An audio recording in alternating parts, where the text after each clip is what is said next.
तो अब तक लिए 148 परिवारों को हम लोगों ने मुआवजा 5 करोड़ से ज़्यादा दे रखा है और कुछ परिवार बच गए हैं तो उनको हम देंगे। पुलिस सजग है और हम लोगों ने अधिकतम जो टेक्नोलॉजी है, मॉडर्न टेक्नोलॉजी, ड्रोन इत्यादि का भी इस्तेमाल कर रहे हैं।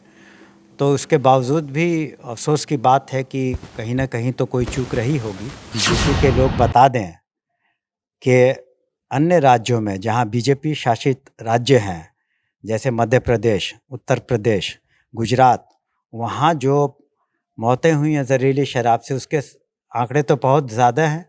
क्या मुजफ्फरपुर में जहरीली शराब पीने से 2 लोगों की मौत हुई, जिसके बाद विपक्ष हंगामा मचा रहा है। हमारे साथ बातचीत करने के लिए मद्य निषेध विभाग के मंत्री हैं। सर, 2 लोगों की जहरीली शराब पीने से मौत हो गई है, किस रूप में देखते हैं सर? देखिए, पहले तो ये घटना अफसोसजनक है और इस घटना की जांच कर रही है पुलिस पदाधिकारियों से हमारी बात हुई है और इसमें जो दोषी हैं उनमें से कुछ गिरफ्तारियां भी हुई हैं और पोस्टमार्टम के बाद जो मृतक परिवार हैं के परिवारजन हैं उनको हम लोग डीएम की अनुशंसा के बाद 4-4 लाख मुआवजा भी देंगे जिनकी मृत्यु हुई है। और आपको हम बताना चाहेंगे कि माननीय मुख्यमंत्री नीतीश कुमार जी ने जब देखा कि जहरीली शराब के कारण जो मौतें हुई हैं, तो बिहार में 2016 से जब पूर्ण शराबबंदी हुई तो अब तक लिए 148 परिवारों को हम लोगों ने मुआवजा 5 करोड़ से ज़्यादा दे रखा है और कुछ परिवार बच गए हैं तो उनको हम देंगे मुआवजा। लेकिन जहाँ तक विपक्ष का कहना है कि फेलियर है, तो उन्हें ये भी देखना चाहिए कि वो भी हम लोग के साथ थे जब 2016 में सर्वसम्मति से ये बिल पारित हुआ। दूसरी बात है कि जब भी कोई भी प्रगतिशील कानून बनता है तो कुछ लोग उसका विरोध करते हैं, असामाजिक तत्व। जब सीआरपीसी या आईपीसी का इजाफा हुआ, सैकड़ों साल पहले हुए, देश में आया, तो भी आज तो ऐसी बात नहीं है कि चोरी नहीं हो रही या कोई संज्ञेय अपराध नहीं हो रहे हैं। तो जब कानून बनता है तो उसका तो बहुतेरे फ़ायदा हुआ है समाज को, खास करके महिला वर्ग को। उनकी आय में वृद्धि हुई है और आप देखते हैं विधि व्यवस्था संधारण में सुधार हुआ है। उस पर मिलीभगत का आरोप भी लगता है, उसको लेकर किस रूप में देते हैं? उन पर कार्रवाई होगी क्या? अगर दोषी होंगे तो कार्रवाई होंगे, ज़रूर होगी। अब तक लिए पुलिसी विभाग और एक्साइज विभाग ऐसा है जहां पर दर्जनों से ज़्यादा, 2 दर्जन से ज़्यादा बर्खास्तियाँ हुई हैं और वैसे भी बहुत लोग दंडित किए गए हैं और कुछ थाना प्रभारियों को हटा करके उस श्रेणी में रखा गया है कि अगले 10 साल तक वो लोग थाना प्रभारी नहीं बनेंगे। और जो लोग मैन्युफैक्चरर हैं, सप्लायर हैं या इसका गोरखधंधा करते हैं, तो न सिर्फ राज्य में लेकिन राज्य के बाहर भी 6000 से ज़्यादा गिरफ्तारियां हुई हैं, ट्रायल हुए हैं। तो पुलिस सजग है और हम लोगों ने अधिकतम जो टेक्नोलॉजी है, मॉडर्न टेक्नोलॉजी, ड्रोन इत्यादि का भी इस्तेमाल कर रहे हैं। तो उसके बावजूद भी अफसोस की बात है कि कहीं ना कहीं तो कोई चूक रही होगी।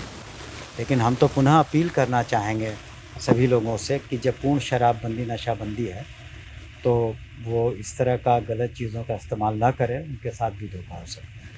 बीजेपी जिस तरीके से कह रही है कि नीतीश कुमार जो शराबबंदी है, ये कानून है, पूरी तरीके से फेल बता रही है, लोगों की मौतें हो रही हैं, इसका जिम्मेदार नीतीश कुमार है, ऐसा आरोप है। आपको तो हमने अभी बताया कि पुलिस ने और एक्साइज विभाग ने क्या कार्रवाइयाँ की।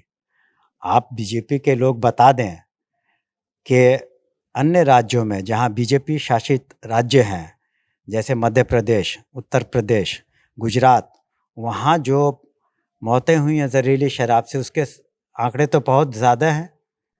700 से ज़्यादा मौतें हुई हैं उत्तर प्रदेश में 2016 के बाद। कर्नाटक में जब भाजपा की सरकार थी तो उसमें 800 से ज़्यादा मौतें हुई। पंजाब में भी 500 से ज़्यादा मौतें हुई। तो सच पूछिए तो शराबबंदी का और जहरीली शराब से मौतों का लेना देना नहीं है। ये चूँकि इससे लोगों को अवैध कमाई होती है, इसलिए लोग इसमें पड़े हुए हैं। और हम तो पुनः बार-बार हम लोगों ने जागरूकता अभियान किया।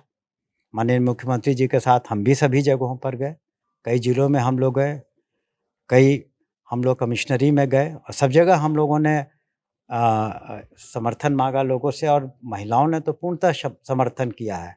और हाल के जो सर्वे हुए हैं वो भी बताते हैं कि 90% से ज़्यादा महिलाएं इसके समर्थन करती हैं और 85% से ज़्यादा जो पुरुष वर्ग है वो भी समर्थन करता है। जीतन राम मांझी मांग कर रहे हैं कि गुजरात मॉडल शराबबंदी को लेकर लागू किया जाए। ये तो उनकी व्यक्तिगत राय है।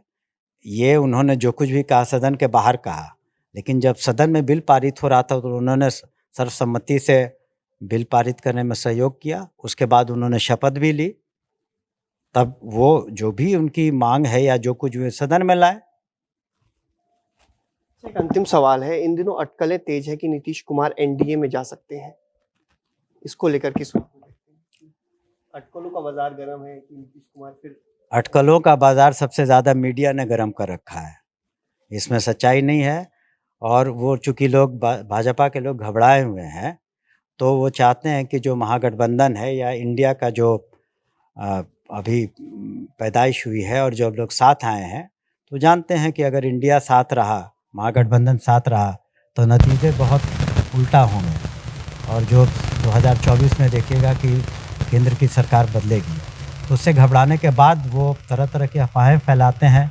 और मीडिया के बंधुओं से तो मैं ज़रूर कहूँगा कि वो जो सच्चाई है उसको ज़रूर दिखाए, यहाँ के विकास के बारे में भी बात करें, जो समावेशी विकास माननीय मुख्यमंत्री जी ने किया, सर्वांगीण विकास किया हर तरफ, और अन्य मुद्दे जो है इतने अच्छे से सरकार चल रही है उस पर ध्यान दें।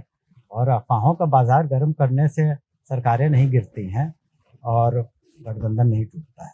आपने सुना कि बिहार सरकार के मंत्री ने क्या कुछ कहा, साफ साफ कहा अफवाहों के बाजार गर्म होने से सरकारें नहीं गिरती हैं। तो नीतीश कुमार के एनडीए में जाने की अटकलों पर विराम लगाते हुए इन्होंने कई सारी बातों को कहा। जहरीली शराब कांड पर साफ साफ कहा दोषियों पर कड़ी से कड़ी कार्रवाई हो रही है, मुख्य आरोपी को पकड़ भी लिया गया है और जिनकी भी संलिप्तता आएगी उनकी गिरफ्तारी की जाएगी।